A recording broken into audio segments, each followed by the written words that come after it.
Hi, this is Ed Rising, and welcome back to Ed's Popo Matic podcast, a retro pop culture podcast where everything retro beats a new when you keep it in your heart. And very much in my heart all the time is the New York Mets. And so today's topic will be about the New York Mets' off season from 25 into the new year 2026. I have a very special guest with me today, a returning guest. His name is Greg Prince. Greg is a blogger for the Mets. He has a wonderful blog called Faith, Fear, and Flushing, and he's written several books, which I have many. The Happiest Recap, Piazza, Amazing Again, and of course, Faith, Fear, and Flushing, the original book. Welcome, Greg. How are you? Thank you, Ed. As always, I'm happy to meet you halfway. It's better than no way. Very good. So, Greg, Mets have made some changes in this off season that have been rather controversial, and so I thought perhaps we could kind of go through these things together and get each other's impressions on them. Sure. So, The vibe of your podcast celebrating all things retro makes me nostalgic for the Mets who are no longer here. But yes, baseball is as much about anticipation as it is reflection. So they've given us new players and a new team to root for, as they do every year. yeah, This offseason just been a little more dramatic. So I guess that's what we're looking at. yes, I guess so. So, I look at the way the team is built. My impression of what a team should be, okay, emphasis on should be, is one that is developed within its farm system, that develops for a team that through trade and maybe through a few signings, um, essentially develops a team that is long lasting. Many players either come through this system and become stars in their own right, firstly with the Mets, and others that come through trades that establish themselves with the Mets. If you look back to '69, for instance, a lot of that young pitching came up through the Mets farm system. A lot of the position players like Cleon Jones and Buddy Harrelson, Ron Swoboda, um, they came up through the Mets farm system. Jerry Grody, longtime Mets catcher, came in through a trade, but he established himself with the Mets. And those teams stay with us, I think, not only because they won a World Series, but I think because, and maybe because we were younger when they came on. Um, Hold on, did I lose you or didn't lose you? No. No, still here. I do lose people when I say about when I start going on about the Mets from '69. But You'll never lose me with the 69 Mets, Ed. so I just was wondering, do you feel that a team that was designed in that manner is preferable to you, or do you like just making any old team up based on signings? Well, I think if a team is successful, we come to love them no matter where they came from. We get to if we get to the end of a year, I have to go back to 69, go back to 2024. Who was the personification of that team? Jose Iglesias, a guy who was Yes. not on our radar whatsoever one year No. earlier. We will make room in our hearts for anybody from anywhere. Whether it's Tommy Agee and Al Weiss and Don Cardwell, to name three from 1969, or Bobby Ojeda and Keith Hernandez and Gary Carter, for that matter, in 1986, and you go through the years. But there is something special to what you described for the core of your team coming up together, debuting together, staying together, achieving together. And I think, what made this most recent Mets team special at the moments it was special was we had a core that really stuck around, stuck together for an unusually long period of time for this era. I mean, Yeah, listen, been experiencing free agency for 50 years in baseball, and I don't think either one of us would argue against players' ability to decide their own futures. I don't of think course. either one of us wants the reserve clause to come back. But No, when we were introduced to baseball, there was a reserve clause. right, And, Bud Harrelson and Ron Swoboda and Cleon Jones and Ed Kranepool and so on didn't leave the Mets until somebody decided they left the Mets, which is to say they stayed together and other guys stayed together. That's a long time ago. right. It was comforting, I thought, in the past few years to have had Pete Alonso and Brandon Nimmo and Jeff McNeil. And although he was acquired in a trade, but was there for a long time, Edwin Diaz, all Yes, players who succeeded as Mets, all players who came together to bring them success as Mets, not the world championship you and I and so many Mets fans crave, but an incredible last minute surge in 2019, a 101 win team in 2022, that marvelous run to the wild card and near the World Series in 2024.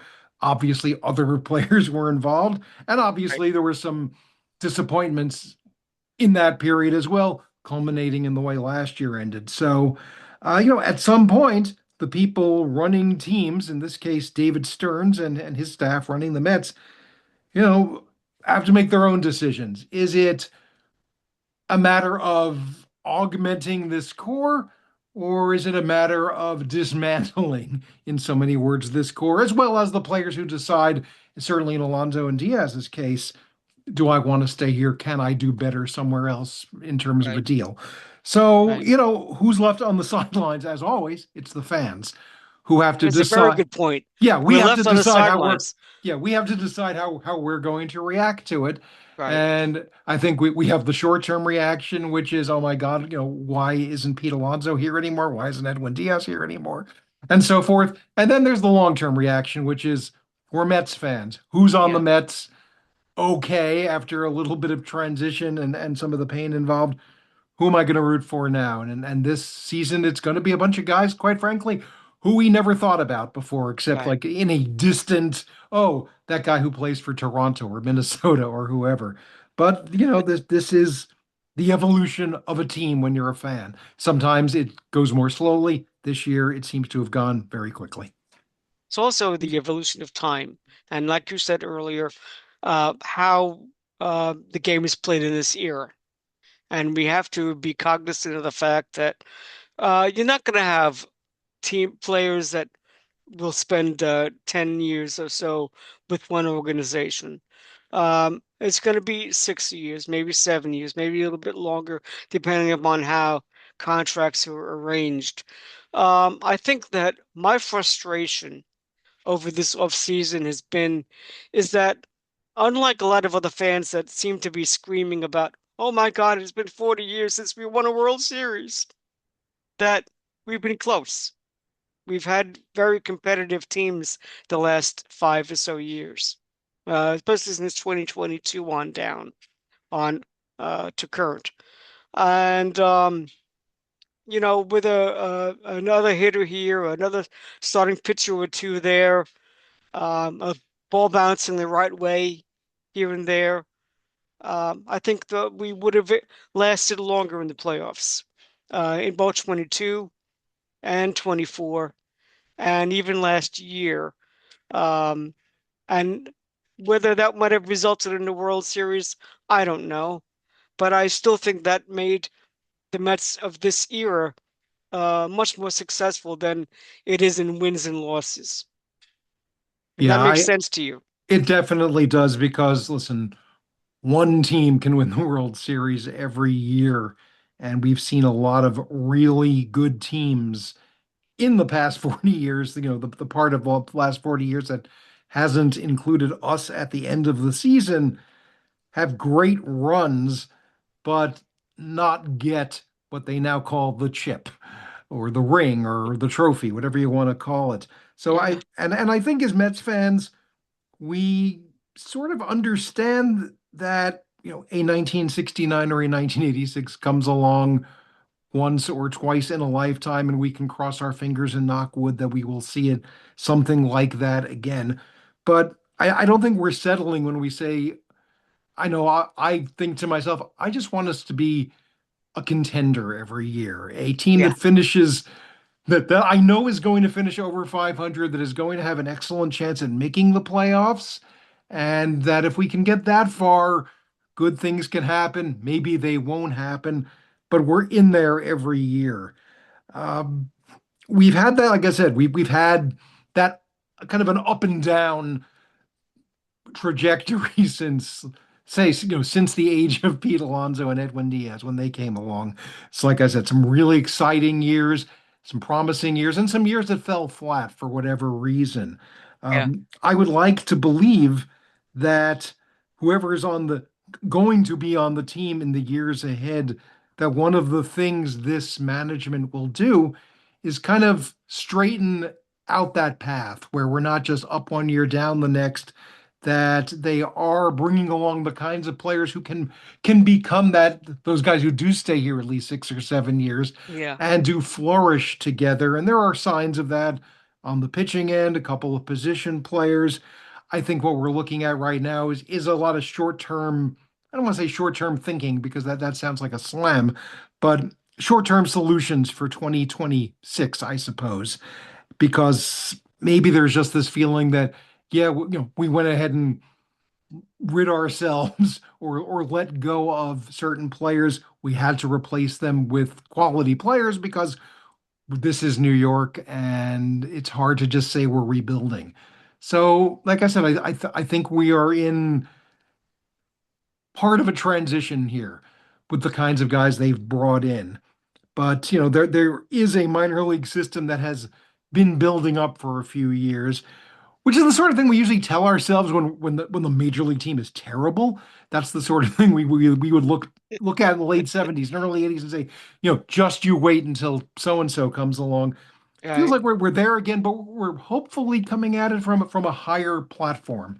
And maybe this is what you build around as opposed to building around Nimmo and Alonso and Diaz and McNeil. The one thing I just want to add about players who don't stay their whole careers. I mean, didn't you think Brandon Nimmo was going to stay his whole I career? He thought so. signed an 8-year deal.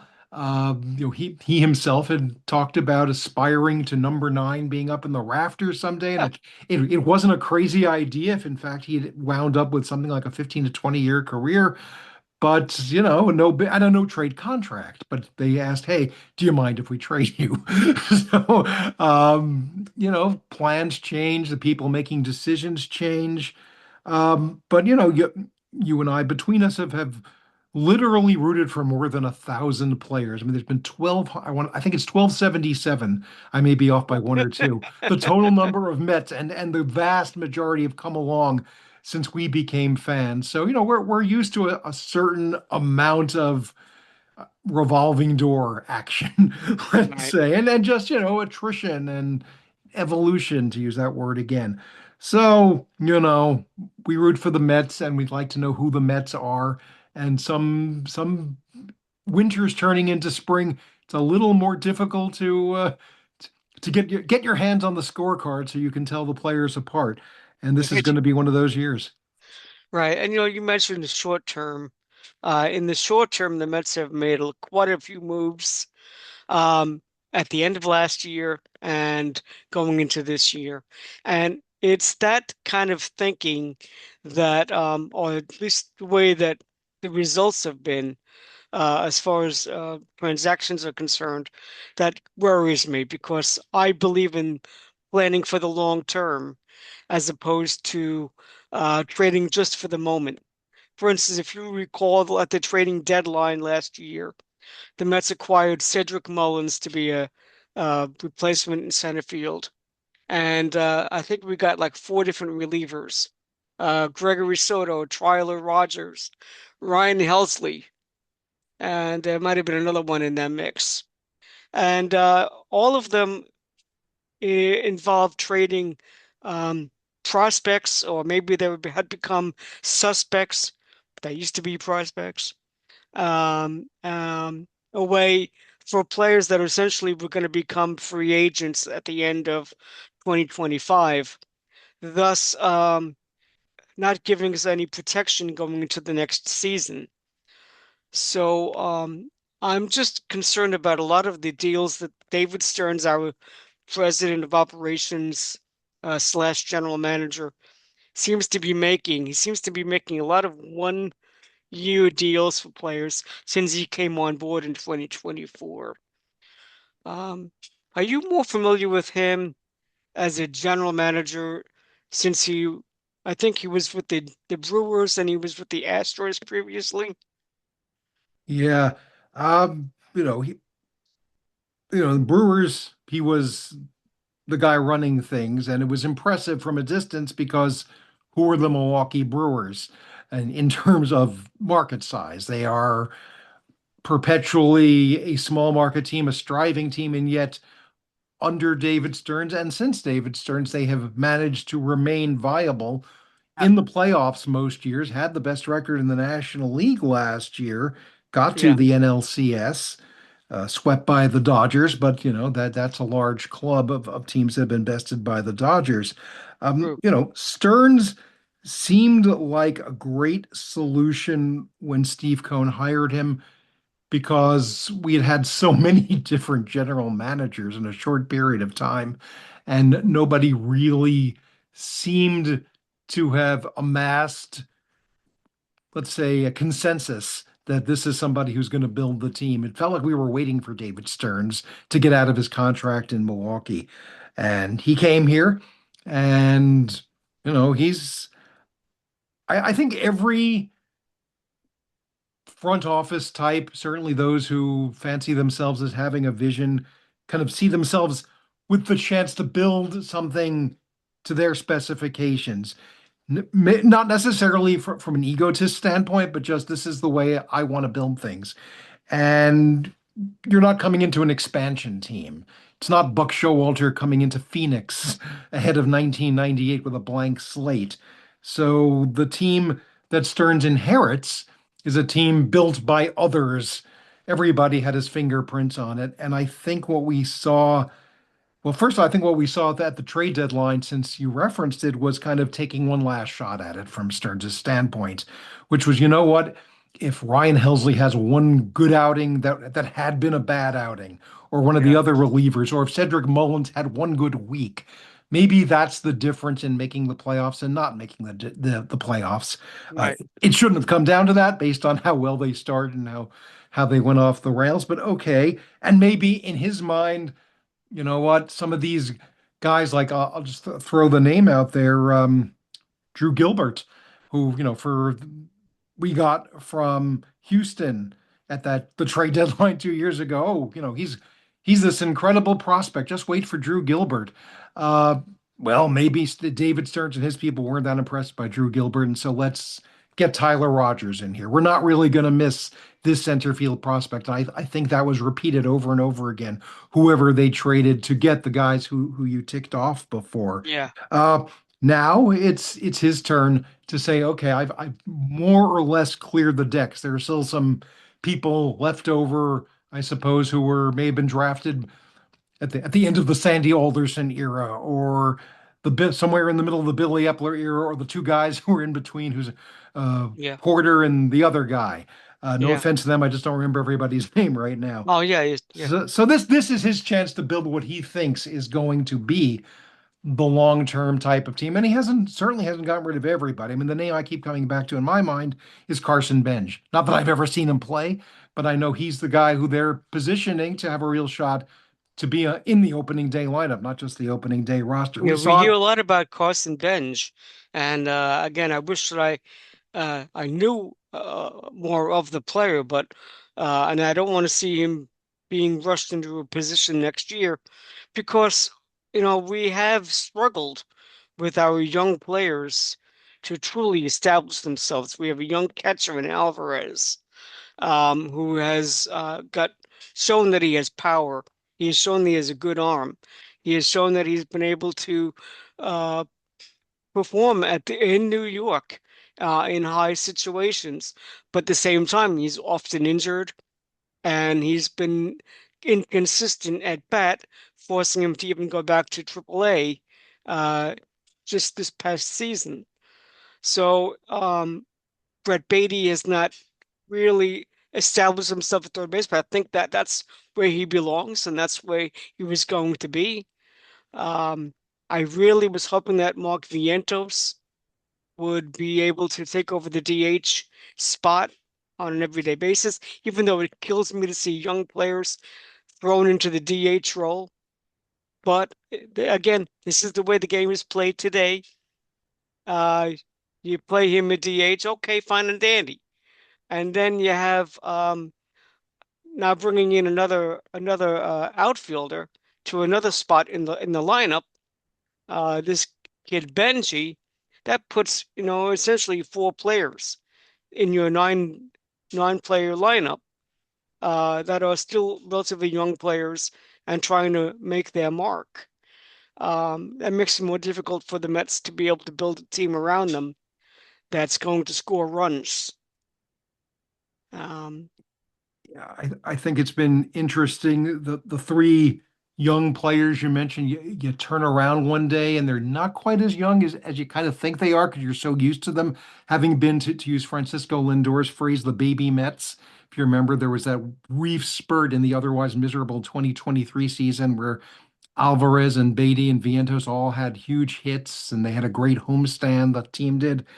And then they regressed. And it's been like that from the time they each got their first cup of coffee in yeah. 2022 to the point where, Vientos, in my mind, in the 2024 postseason, I'm thinking, move over David Wright. We have the new all-time third baseman at the beginning of his career. And last year is nothing but a struggle for Right. Vientos. At the same time, you spelled out what Alvarez has been up and down.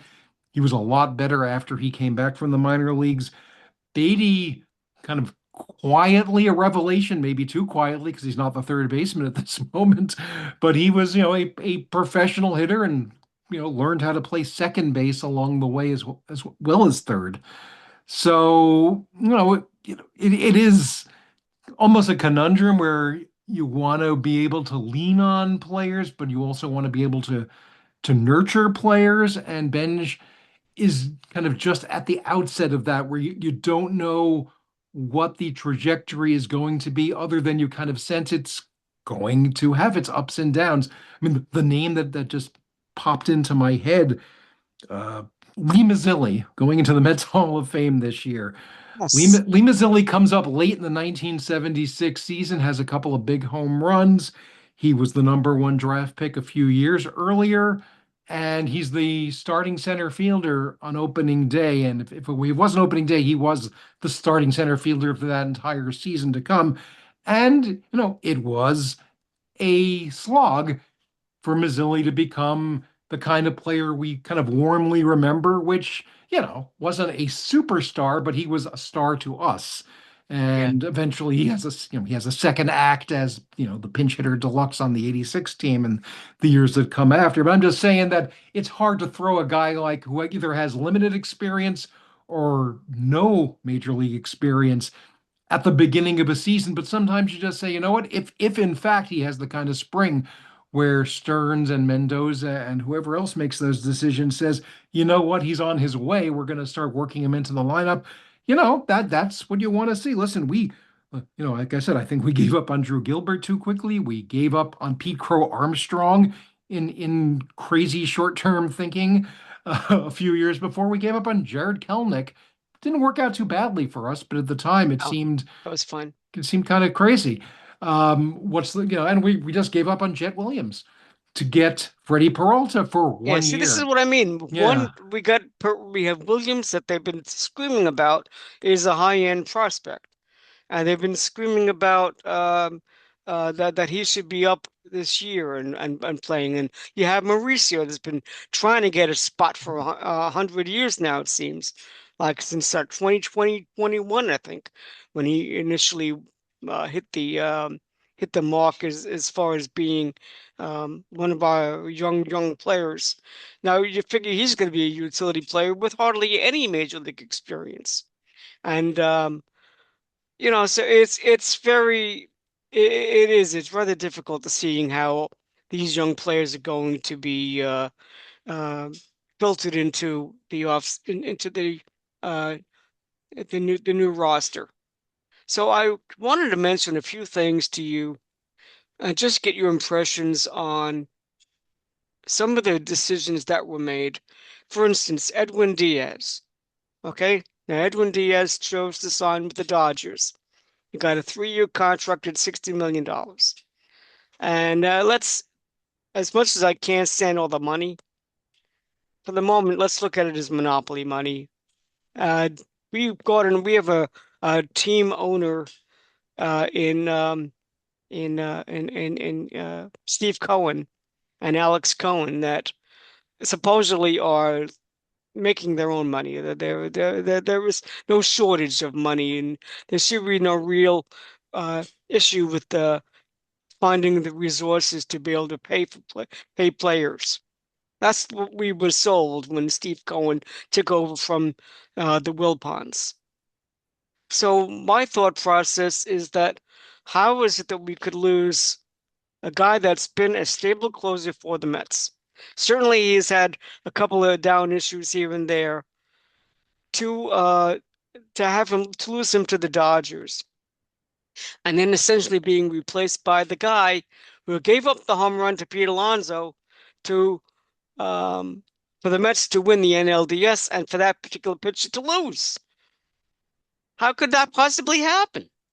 Well, I guess you have, different protagonists that you do have Steve Cohn who, signs off on these things. You have David Stearns who is empowered to make the decisions of how hard you're going to go after a player, whether it's to get him or to keep him. And you got Diaz, who was free to shop his services. Los Angeles wanted him. They certainly don't have a shortage of money, and they Oh, certainly give you a shorter climb to get to a world championship, having won it twice and having all the talent they have. yeah. Um, I suppose at the end of the process, Stearns decides it's not worth everything to go after Diaz.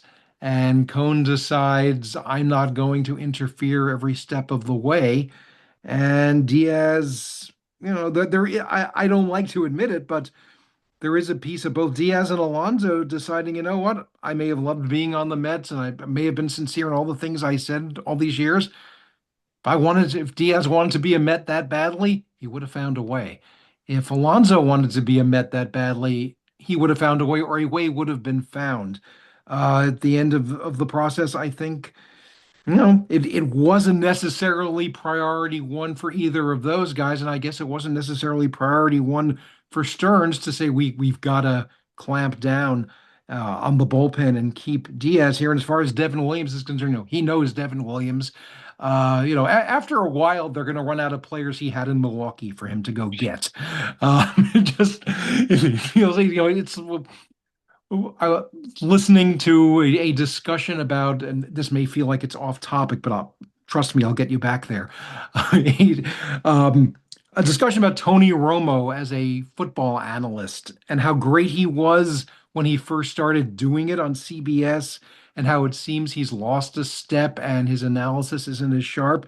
And it was pointed out that, well, when he started, he had just finished playing in the NFL and he knew all the players. So he had things to talk about from firsthand experience. And now it's a few years later and those players have retired. And now he's got to keep up and, have new insights about things. And it may not be as easy and he has to work on that or whatever. And I always think it's interesting when you get the guys who come in from another organization and they tend to reach out to the organizations they know. In this case, Stearns and Milwaukee. Like I said, sooner or later you're going to run out of Milwaukee Brewers who are going to join the New York Mets. So maybe he knows something about Williams, who again was terrific closer up until Pete Alonso took him deep in that wild card Right. series, and he's been a little up and down since then. Um, this is there are consequences, I suppose, in terms of losing draft picks or whatever for going way over the luxury tax. Again, monopoly money, nothing I can understand. Right. But, decisions have to be made. And You know, Diaz is God. Diaz, in my mind, right, either he or Familia is the best right-handed closer we ever had, and I it's like a Familia too. Yeah. yeah, and it's a lot to move on from. But we also know that every closer we have, even the ones we look back on fondly, drives you crazy in Right. the ninth inning, which Sure. doesn't mean Of that Devin course. Williams isn't going to do that. So, I mean, But Tug McGraw was not always no, Tug consistent. McGraw's Jesse brilliant. Orosco gave you nuts. Yeah, Tug McGraw's brilliant in 1973, and I'm thrilled that that's what's remembered. Jesse Orosco, hitting his knees and throwing his glove into the air. I'm thrilled that's what's remembered. McGraw had a horrible 1973 until late August, and he had a horrible 1974.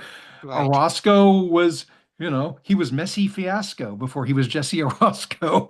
And, it all it was sort of shaky going into that postseason in 87. He kind of crumbled. So closers will do that. John Franco, who is, a sainted figure in the Mets hierarchy, drove us crazy for 15 years. He got a He lot of was better saves. as a setup guy. Yeah.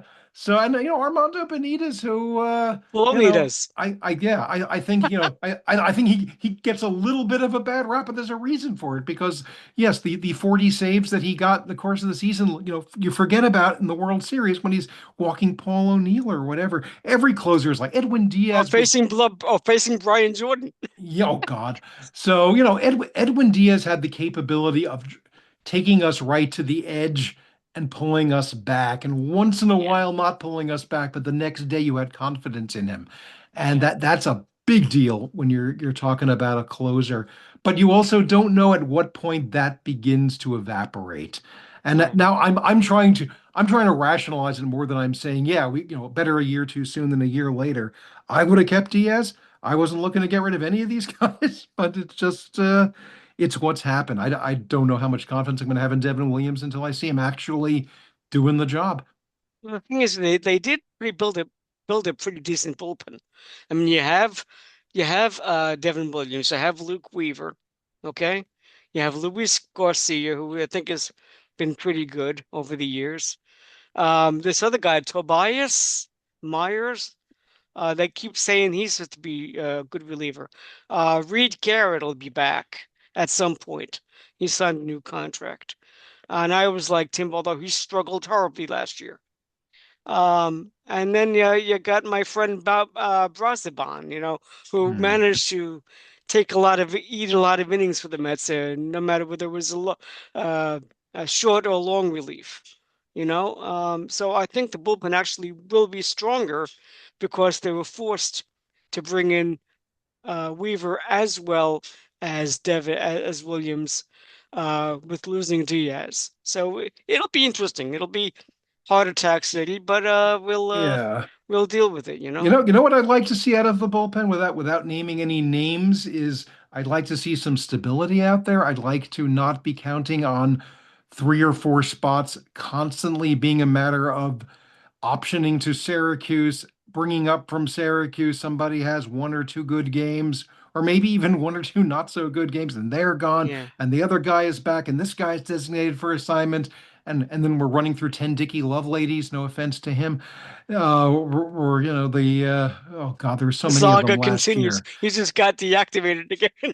Yeah, so just I realize that I think that's one of those things in modern baseball where front offices feel very clever about it, that, oh, we preserve these options and we have flexibility, a big buzzword. But there has to be something just disconcerting, not only to the pitchers involved, but just to the clubhouse, this idea that at any minute we could be gone. And we talk Well, about a core. a lot of that has to do with pitchers being overused, in my opinion, Yeah. And because you start have and starting pitchers not and starting starting pitchers pitchers that not can't going get out far of the enough. fourth inning. Yeah. Yeah. And so I think if next year you turn around and you've got Sean Manaea and you got Senga and you got Peterson, and now we have a real starting pitcher in Peralta, which was I will give David Stearns a point because he did make an acquisition of yet another Milwaukee Brewer and bringing him into the fold. And even if it's a 1 year deal, but I think that if you can get these guys to follow the example of Yamamoto, who was brilliant in the Dodgers World Series last year, and take his example and seek to not necessarily complete games, to pitch deep, go 7-8, go into the ninth inning, then bring in your closer. It can't be you can't be using these relievers every game. Yeah, you bring up a great point because remember how the course of last summer, before he fell off a cliff, and I don't know if it was from overuse, you had David Peterson, if not regularly, then frequently going seven or more, and nobody else doing the same. And certainly once you lost Senga, the entire staff, the entire rotation felt that pressure. Um, I would like to see, and I know that Jeremy Hefner was considered a pretty good pitching coach. There were a lot of success stories around him. I'd like to see, the new pitching regime and the pitching lab that we hear so much about, figure out a way to transmit its analysis, its lessons, its alchemy, whatever it is, to just giving us, yeah, 7 innings a start as often as possible. Listen, I am not inclined to be somebody to root for the Dodgers in a postseason series, and basically unless they're playing the Yankees.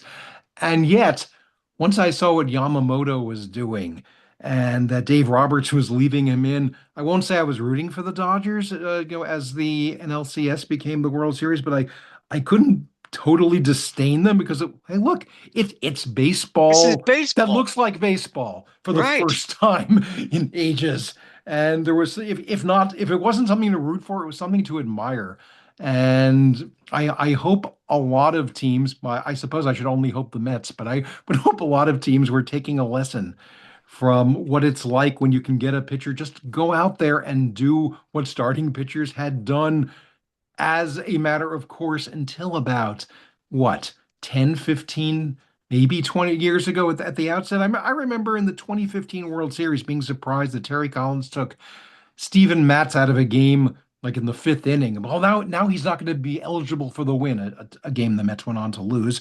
But at the time, like my head was still in that starters stay in, unless they're Yeah. getting bombed.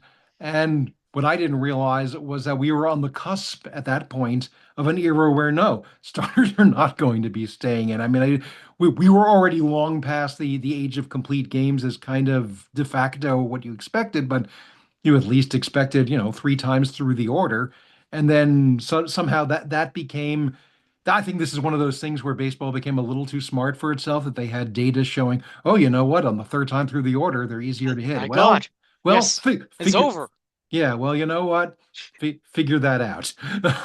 It's not because you can't keep throwing, because you don't have a 28-man pitching staff. You only have 8 men in the bullpen, and you can't keep throwing them out there every day. And then we come back No, to you can't. what we were just saying before about optioning and calling up and sending down, and it's just not tenable. Let me ask you a question, and this is something I probably should have looked up. Nowadays, when you make out your 26-man roster, you have 13 position players and 13 pitchers. Are you Yes. aware if there's any way to maybe make it 15 position players That and I know it's a maximum of 13 pitchers. I don't know that you could just say, I've yet to see the manager in this era say I'd rather have less pitchers. I suppose of there's, course not. Yeah, yeah, I mean, listen, I opening day, I want to say it was 1998. It was, I think it was a 7-man bullpen. Maybe it was an 8-man bullpen, but whatever it was, Bobby Valentine kept like one extra reliever, John Hudek, who wasn't here for very long, a former closer for the Astros. And at the time, it was, can you believe what a 7-man bullpen or an 8-man bullpen? As it turned out, they had a 14-inning game on opening day. He looked pretty smart as usual yeah, that's true. for doing that. But again, we went through a period of our lives where, when the Mets won the World Series, again, we're talking 40 years ago, so Right, it's not, maybe it's not relevant, but it's kind of what we recognize. They had a 9-man pitching staff in that postseason on a 24-man roster because you had that, right. and you had two guys on that pitching staff in Randy Neiman and Doug Sisk, who I don't think Randy Neiman got used at all. and Doug Siska had like a cameo maybe. Yeah, So that yeah. they basically went through 13 searing postseason games against the Astros and Red Sox using seven pitchers at all who Right. mattered.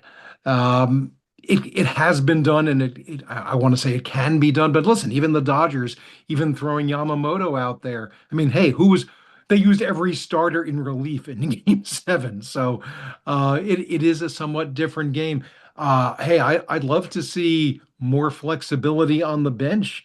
But then again, with the designated hitter, and I think when you were talking about young players as DHs, I think it's our National League heart talking that we can't quite fathom that DH is actually a position, that it does seem to be something you throw somebody in when they have nothing else they can do in their lives except hit. But you have as it is a four-man bench, but you don't pinch hit anymore hardly. True. Maybe one matchup oriented pinch hitting every couple of days. Pinch running is probably more Yeah, and popular and now. yeah, nobody's hitting for the pitcher. Yeah. So I wouldn't no. I know you can't have 14 pitchers, for example. At least I don't know. I think that's different in September when they expand to 28. But Yeah. I think we're stuck with these mammoth numbers of pitchers. Right. Okay. My next thing I wanted to talk about was Pete Alonso.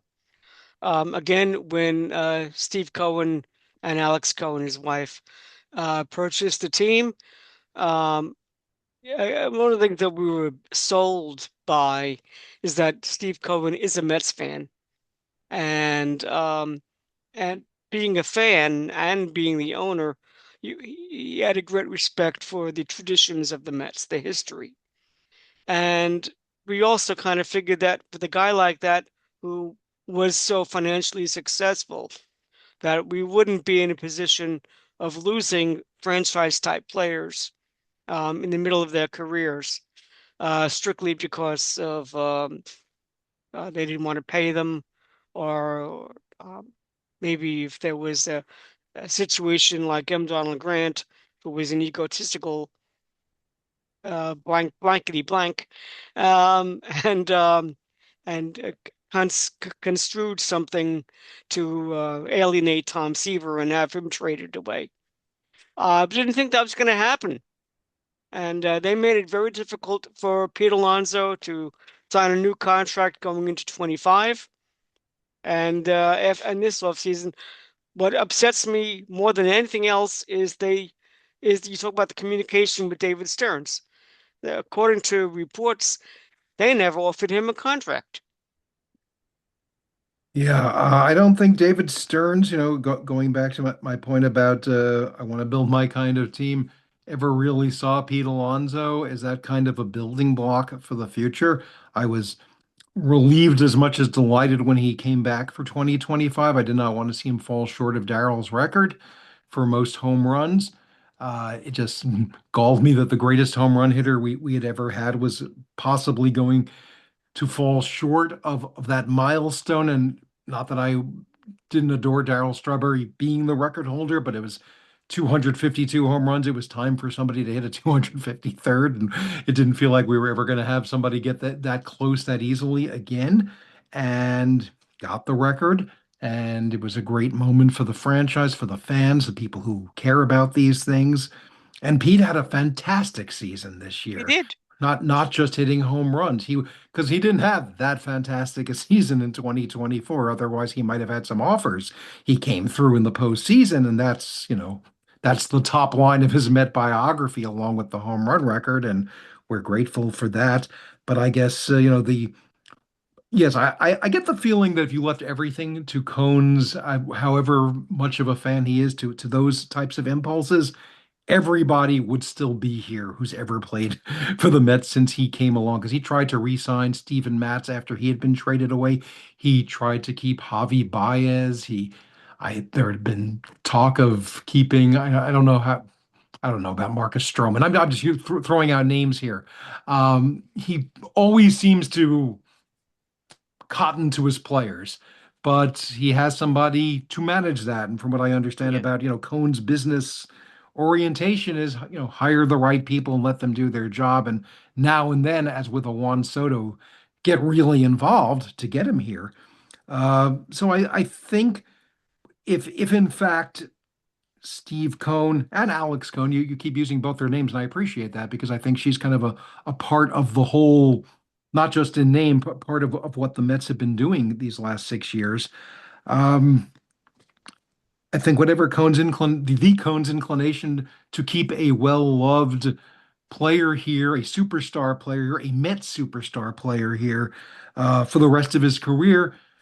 But, well, maybe he's not the type of player who over 5 years would age well, and we would be kind of, we meaning management, would sort of regret, well, what are we going to do with Pete Alonso? We have to stick him at the DH, and, well, he only hits home runs or whatever. He had to leave that to Stearns, and Stearns decided, I don't see this guy as a 5 year investment or more than a short-term investment. And I guess maybe both sides just decided negotiation uh, wasn't going to be practical, that somebody would give Pete Alonso 5 years. Uh, I didn't think Darryl Strawberry should have left the Mets to go to Los Angeles. I don't think Pete Alonso should have left the Mets to go to Baltimore. I think it's going to be, shocking to see him in a Hmm. Baltimore I mean, uniform. if the Mets had offered the same contract to Pete as Baltimore, and he chose to go to Baltimore, that would be a whole different conversation. I'd be more annoyed with Pete Alonso if we're deciding to, I don't want to be in New York. I'd rather go somewhere where it's probably uh, less pressure than there would be kind of staying in New York. And then I would be a whole different conversation. But to me, the fact that they didn't even offer him a contract is just it's a gut punch, and it's insulting to the player. And as someone that's a fan, um, it isn't even so much that he's insulting the fan, he's insulting the fan who has an appreciation for the player and his history with the team. And I think that he would have given us at least 3 more solid years of 35 to maybe even more home runs a year. He drove in runs in 2025 that were uh, it was a better runners in scoring position situation than in the past. Um, I think that Juan Soto is a fine player, but Juan Soto walks a lot. He grinds out to second base a lot, and leaves a lot of runners on base, and it leads that up to Pete Alonso and Brandon Nimmo to drive in runs. And so I think the Mets, their decision, Stearns' decision, was rather short-sighted because now we don't have a home run hitter. We don't have a cleanup hitter. We're talking about what was it, 30?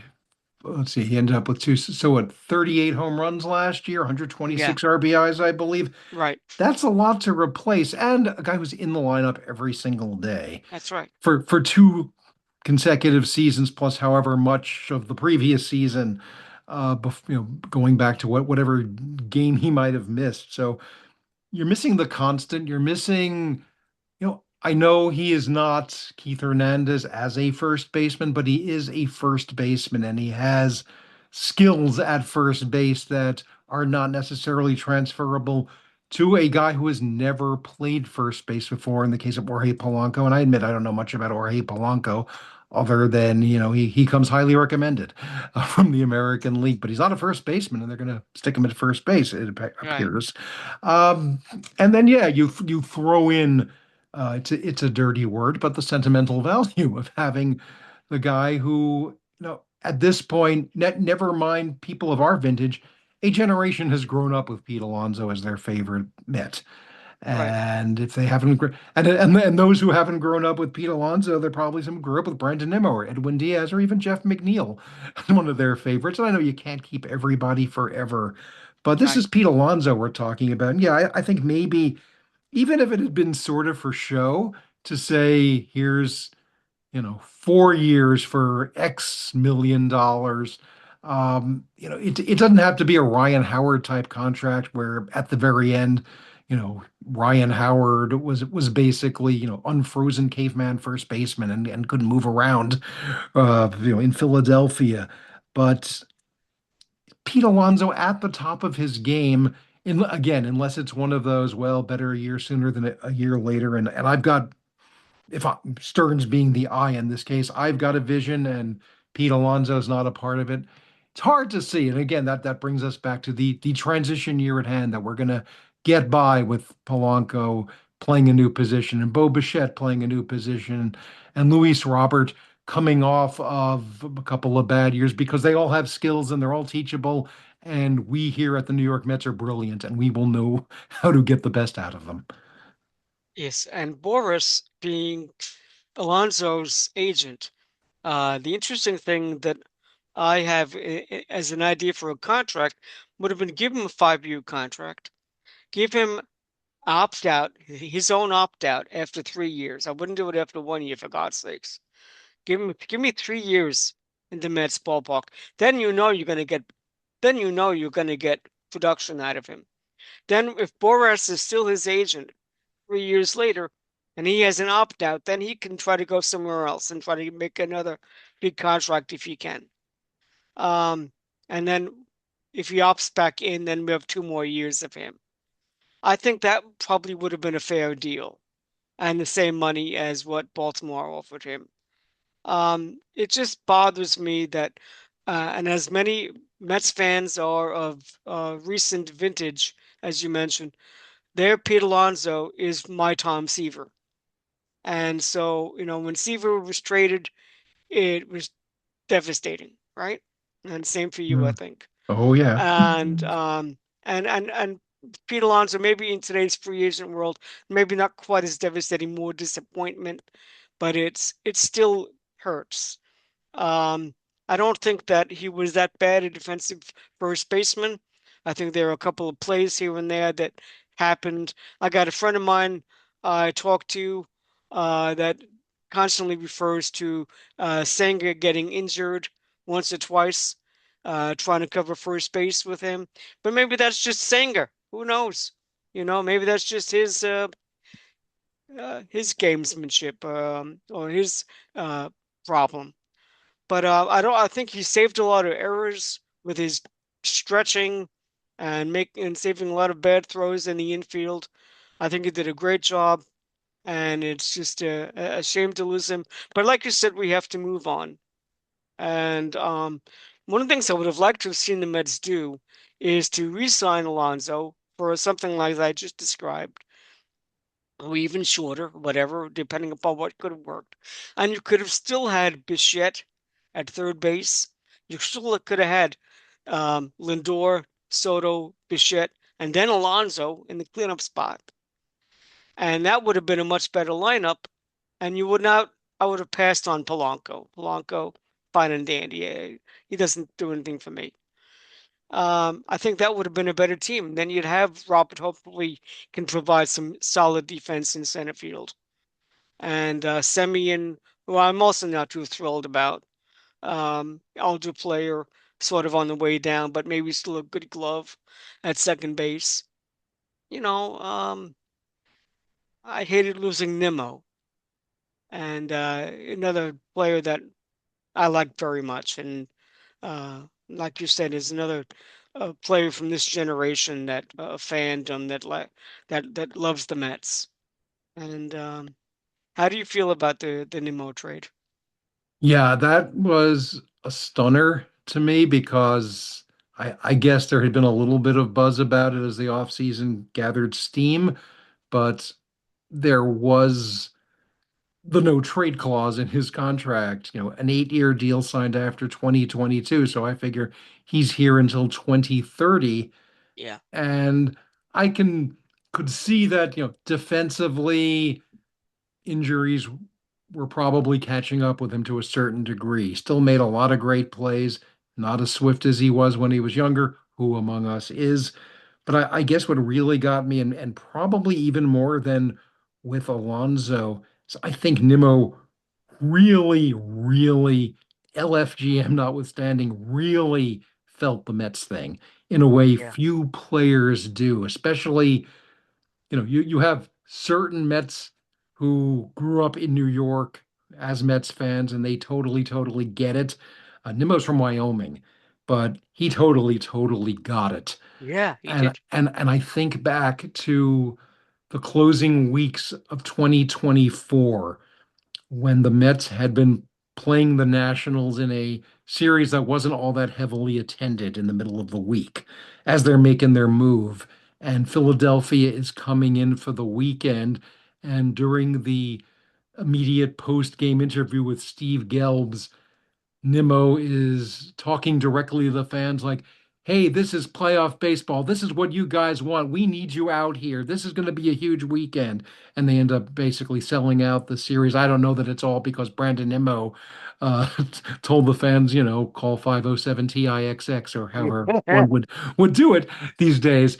But in that moment, it just felt like anybody could have Lindor or Alonso or whoever could have said something like that. We need the fans to come out here. Coming from Nimmo, it felt like such an earned moment. Like he was one of us. He spoke our language. He got our folk ways. He knew what Mets fans are were all about in this day and age.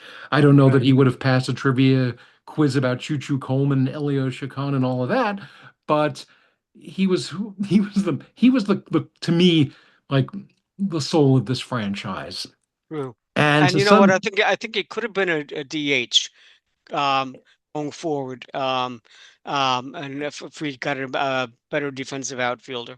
yeah, and Um, Semi and May give them, again, if the difference between this year being a success and a failure is really good second base defense and Semyon provides it, that's a plus.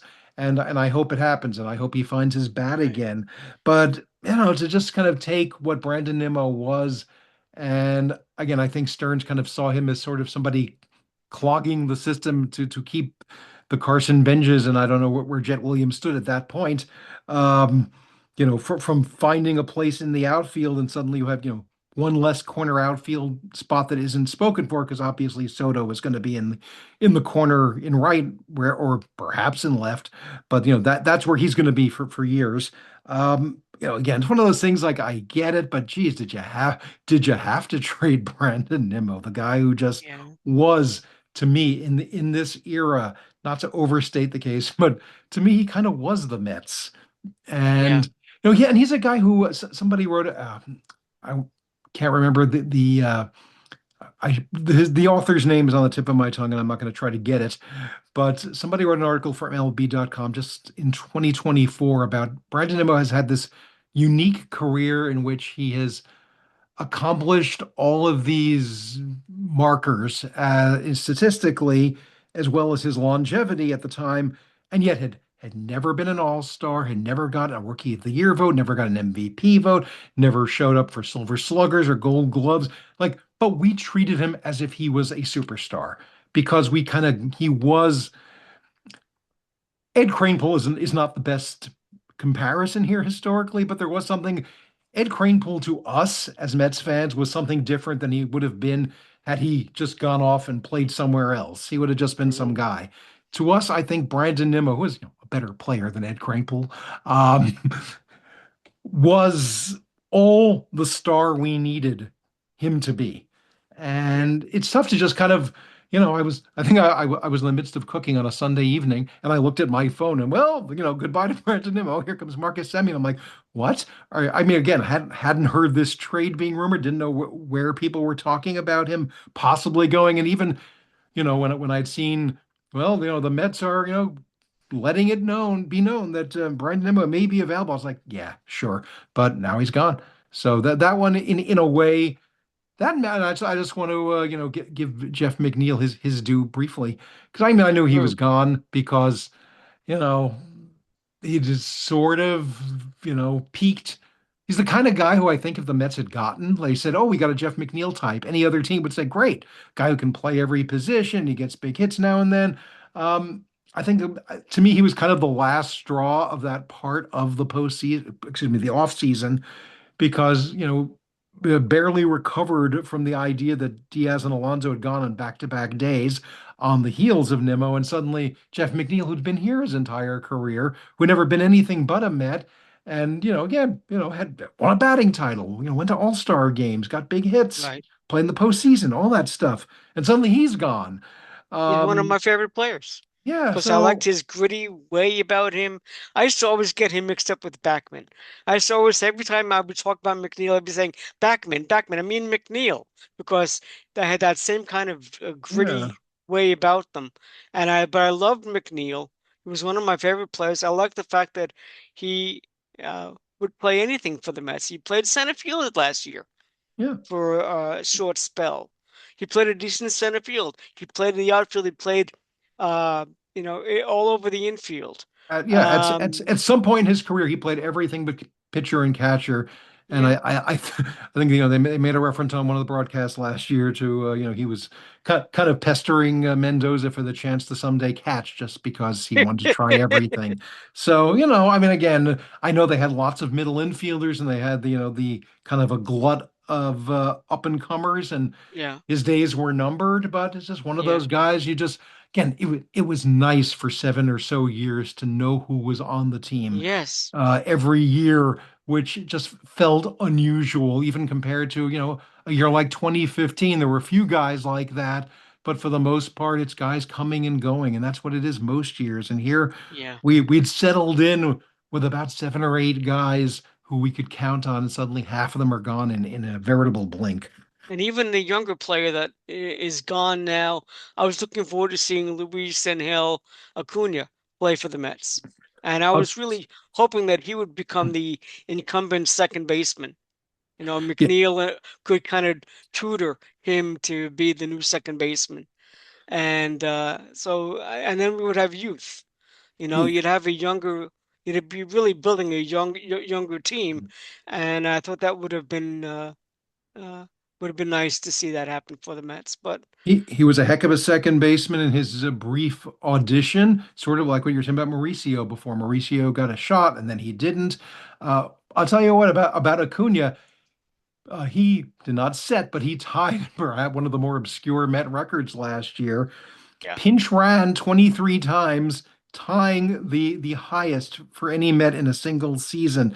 Um, Tying him with Leon Brown of the 1976 Mets, Hot Rod Caneal from 1963, God, and Tim Kenny. Bogar from 1996. And he was a better base runner than all of them. I didn't see Caneal, Yeah. but I'm familiar with the statistics and their games. And again, it was I mentioned Drew Gilbert earlier. That was supposed to be a great signal of the Mets were rebuilding because when they gave up on all the veterans Scherzer. in 23, Scherzer brought you Acuna, Verlander brought you Gilbert and Clifford. I don't know what Ryan Clifford's status is at this point, but that's as fans, we get these names on our radar. We may not have actually seen them for more than a highlight or two, Yeah. depending how much we're into following prospects.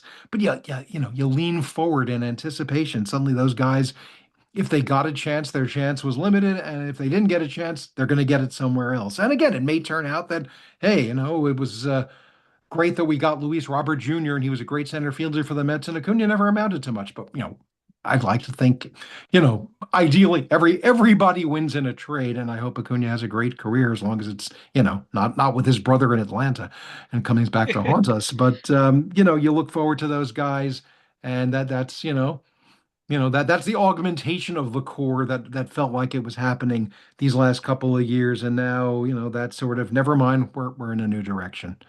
And we have a new direction. We have a new season to look forward to. Bo Bichette should be a decent hitter. Um, we'll have to see all of this comes together. But hey, look, it's a new season. It's always exciting to have a Mets season, and so I'm looking forward to that. Opening day will be in just a few weeks, and uh, rather a few months. It's already February 1st. So spring training pitchers and catchers will be happening very soon. Spring training will be happening. WBC will be happening. And then before you know it, it'll be opening day. And so I'm looking forward to that and sharing the season with you. Um, I'm going to kind of get to the end here of our podcast today. My friend Greg Prince, could you share with the audience a little bit of where people can find you online? If you have anything that you're promoting at this time? Well, first off, thank you very much for having me here today. We're recording this on the Sunday between the conference championships and the Super Bowl, and I said, "What am I going to do without football today?" Well, I have baseball, even better. Um, I noticed you and I had one thing in common, how easily we switch in and out of first person plural and third person plural when it comes to the Mets. And for most Uh, part, it's first person plural. I mean, I know you talk about a lot of bands on this show. I don't know if you feel as I am a part of this group that I really love, as we are of a team. And I think it's it's a special relationship fans have. And if anybody of your listeners who isn't as much of a sports fan and kind of wonders about that, well, you live with a team not only for 6 months in the course of a season, you live with them during the off seasons, we're proving, and you live with them year after year, and it just becomes a part of you in a way very few things do. As far as myself, that's sort of philosophy is on display at faithandfearandflushing.com, a blog that is now about to enter its 22nd season this month, wow. February. That's me and Jason Fry. Started it on February 16th, 2005. I can't believe how long ago that is now. We were looking forward to the first year of the Willie Randolph and Omar Minaya regime, and how many regimes have come and gone since then. Carlos Beltran was the big new acquisition along with Pedro Martinez, and now Carlos Beltran is about to join Pedro Hall Martinez of Fame. in the Hall of Fame. So there, time doesn't just fly; it soars. So anyway, if you're interested in baseball, especially the Mets, please come there. I'm on Facebook. I'm on Twitter/X, Greg_Prince, Greg Prince at Blue Sky. So as far as other projects, that's the place to find out about them, I suppose. But right now, gearing up to help readers pass the time before spring training starts, and as spring training goes along, because as you and I and every baseball fan knows, as beautiful as those words pitchers and catchers report to spring training are, about 5 minutes later, it's like, okay, like these games don't count. And, when's opening day going to get here? Well, March 26th will be the answer, and then we'll be in our That's right. natural habitat. So, again, thank you for having me. Thank you for asking. And as my friend Jeff Heisen, who hosts a podcast I used to co-host with him, always likes to end his show with, as always, let's go Mets. It's the National League Town podcast, right? Yes, National League Yes, Town. yes. Very, very good. You make the remark about bands and music and how that relates to also baseball teams. So, like the Mets are through me for my 50 plus years as a Mets fan. I guess starting about 1973 is when I really became a Mets fan, even though in the years earlier I was exposed to the Mets, but I really wasn't on them yet. It took a couple of years. But I've had 50 years of Mets love, lore, the players, the games, the moments, the sadness, the good times through me, just like I do with, say, the Beatles or the Monkees or the Partridge Family or the Osmonds or whatever, the Chicago band, anything like that that I love. Those music, their music, those songs will stay with me forever, and they'll stay with the audience forever. So that's the way I look at rooting for the New York Mets and being a baseball fan. I want to thank everyone for listening to our podcast today or watching our podcast today. Please check out um, the podcast Ed's Pop-O-Matic podcast on YouTube. You can go to YouTube and type in Ed Rising, and you can find all the videos from our shows there. We're also on um, uh, Apple Music and iHeartRadio and other streaming platforms, so you can find the audio there. And I appreciate you guys listening in, and hope that those of you who are Mets fans will have enjoyed today. And looking forward to anyone that has a response to let us know about your thoughts on the new season. And again, I thank you very much for being here today. Have a great day and have a nice day.